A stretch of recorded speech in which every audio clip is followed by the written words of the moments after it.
Makain kami ng tamis. Ano? Pero walang asukal to ha. Asin na nakalagay. Nilalagay nito. Tamis lang ang tawag nito. Ayan o, tinapay. Dito kami sa kalsada. Ito, may bit-bit ako. Sibuyas. Bili ako ng sibuyas. Nakalikod na no, tinapay.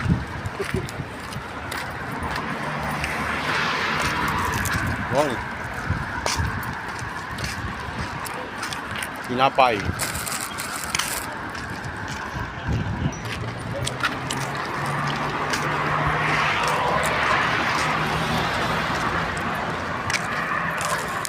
Sarap. Di ka nakakain ng kanin. Ito na.